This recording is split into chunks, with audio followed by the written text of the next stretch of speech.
Well, good afternoon. Howdy, y'all. I'm from Georgia, but not originally, as you'll hear. My name is Marilyn Brown, and I'm a professor at the Georgia Institute of Technology, where I lead the Climate and Energy Policy Laboratory and a new initiative called Georgia Drawdown. And I am here to introduce to you Michelle Kidder, who is the awardee in our research category. So Michelle is the scientific director of Net Zero Carbon Fuels at Oak Ridge National Laboratory. And she arrived at Oak Ridge via a circuitous route that began at SUNY Brockport, where she got her chemistry degree, and off to South Dakota State University, where she got her PhD in organic chemistry. I just wanted to highlight how this goes to show that excellence can come from a diversity of university backgrounds, and we have a great example here, not just the elite schools. I want to talk about 5 drivers of Michelle's success.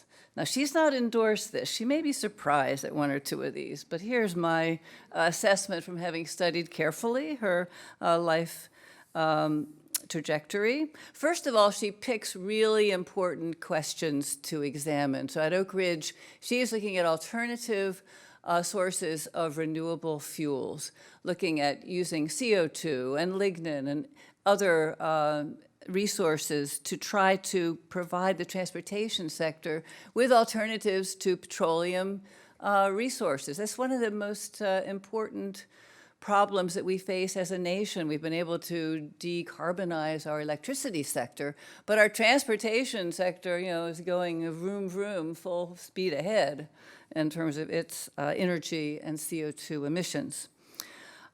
Second, she advances the underlying science while tackling these important problems. She has designed novel catalytic polymers. She uses computational theory to try to optimize the solutions to explore. 3, she uses state-of-the-art tools, the big hammers of science. At Oak Ridge National Laboratory, this includes the spallation neutron source for neutron scattering and also deploying the supercomputing power at Oak Ridge. 4, and something that we always look for in our candidates when we select our winners, they always have got to pass this one condition. They have to be inspiring and mentoring other women, and she does that in spades. She's active locally in the high school STEM program. She founded the ORNL Mentor Program for scientists at the lab, and then went one step further and broadened that to include all of the Battelle universities. Definitely passed that test. And finally, to top it all off, Dr. Kidder has an impressive work-life balance. She's done all of this while also raising 2 children, having a very strong family life. So please welcome me and enjoy in introducing you and acknowledging Michelle Kidder. Thank you, Dr. Marilyn Brown, for the very, very kind and expansive introduction. And I'm not going to bore you with how neutrons work and how we incorporate supercomputing. Or how I do synthesis in my daily job. I'm truly excited to be here and in awe of being surrounded by such inspirational women. I had no idea how inspirational you all are today. You all come out of science, education, policy, business, and advocacy. To be among some of the most influential women in this room who want to make a difference and are passionate to launch clean energy initiatives that better our lives is very motivating to me. It was very energizing to me today. It is amazing when we look back at our technical evolution over the past 150-ish years, about the time the first combustion auto was actually invented. This is the time when the second industrial revolution, where innovation and power escalated, resulting in huge technological strides, but also at an environmental and safety cost. This was a time of brute force and dominant entrepreneurs like Vanderbilt and JP Morgan, but also a time when scientific collaborations could jettison huge advances, such as with Tesla and Edison, who had no access to email and no access to Facebook, but yet were still able to connect. Edison figured out how to use a carbon fiber that would enhance the quality of life by the development of the light bulb. But there was no infrastructure, and certainly no power grid. An ocean away, Tesla imagined the use of an AC current, which eventually helped to establish how our power is distributed today and ultimately launched Edison's discovery. And since power and the light bulb have continued to improve, as we do today in everything that we do, the point being, it takes multiple collaborations. Creativity, policy, entrepreneurs, and perseverance, and I think we've heard that a lot today too, to continue to evolve.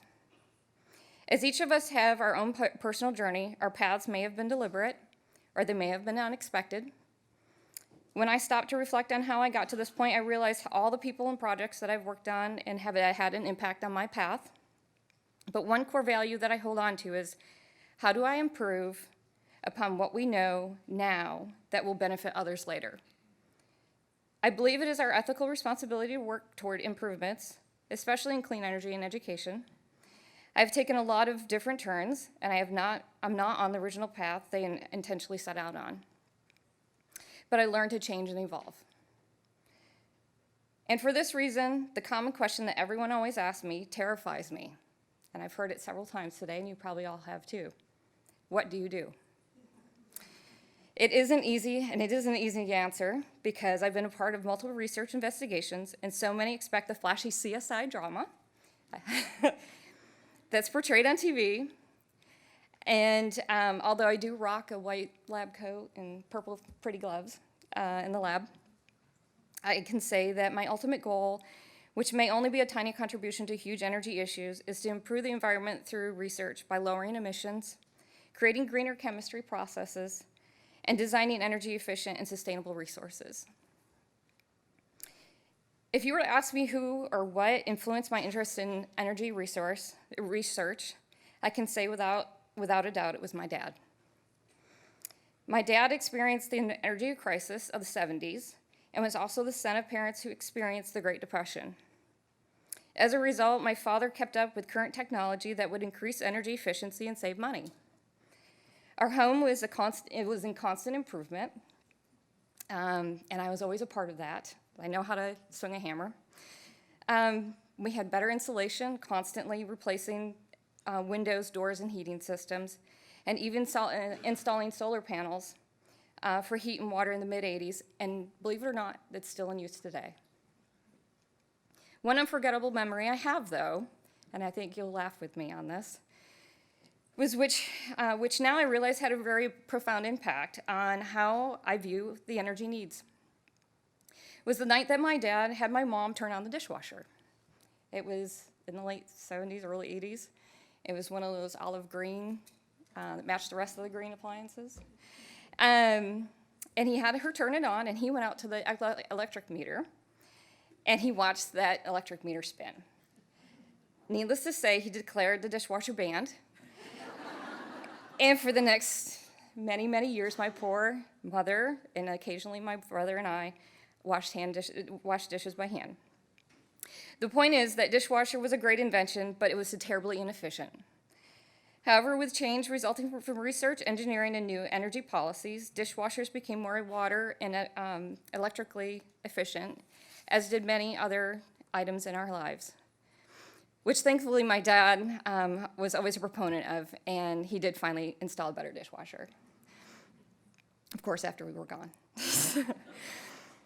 We have done a great job at improving many energy efficiencies. However, today we need to continue to create innovative technologies that use less fossil fuels and more renewable resources. Some can argue that we are entering the fourth industrial revolution, in which robotics, artificial intelligence, autonomous vehicles, and biotechnology, and changing our concepts of both life and consciousness. Computers are making huge changes to how we do business, research, and collect data. But transportation is really where the change is about to make a sharp turn, and probably will draw most of our attention in the next 20 or more years. and as we get away from fossil fuel resources and look to alternative fuels, energy storage, and battery technology to decarbonize the transportation sector. Looking at the first and second industrial revolutions, the environment and clean energy were not important, and it was really no fault of everybody's of that time. It's just they didn't have the knowledge. We now understand our impact on the environment and health. We have the data and scientific knowledge to understand the causes and effects. We are implementing and collaborating through policy, education, and government, all to help and institute those changes for the better, especially with the need to mitigate greenhouse gas emissions and develop carbon capture and utilization technologies. As a research chemist, I'm fortunate to conduct innovative research to understand how to better materials, catalysts, and processes that might have an impact at the bigger scale for developing near zero carbon emission technologies. I certainly can't do this alone, and I'm lucky to be surrounded by many experts who are my colleagues, and I consider them my family. We all work together to carry out cutting-edge science, not only at Oak Ridge National Lab, but other national labs, academics, and industry. Bottom line, when it comes to developing the net zero carbon economy, it will take forward-thinking innovations and maybe even some radical decisions to decarbonize, as well as develop a new infrastructure that is affordable. So I'm going to stop with that, and I'm going to start thanking those that make a big impact in my life. I would like to thank the C3E committee first. You've tirelessly worked to put this all together. The ambassadors and the sponsors, we couldn't do it without them. With this recognition, I hope to continue to pay it forward and engage others who are interested in developing areas of energy research. I'd like to also recognize my nominator, Dr. Shin Sun. She truly leads by example, and she believes in empowering her people. To my longtime collaborators, Ken Herwig, Jonathan Matthews, and Luke Damon, we've had some exciting times in the lab, some fun and some not so fun. To Robert Wagner and Klaus Daniel for advocating the needs of net zero carbon technologies. They truly are forward thinkers. And to my group leader, Jim Parks, who gets more excited about the research I'm working on than I do at times and reassures me it's cool. Most importantly, to my two sons, Justin and Nathan, who are my greatest pride and joy, who practice and advocate energy and environmental awareness, but have also chosen not to be scientists, much to my chagrin. And to my partner in crime, who drove 14 hours to be here and is working in the room when I'm not talking, thank you, Mark. I think one true phrase to end with is, which is represented by those in this room and others who are also taking on the Clean Energy Challenge. Make an impact and be a role model. Leave the people and your surroundings better than you found them. Thank you.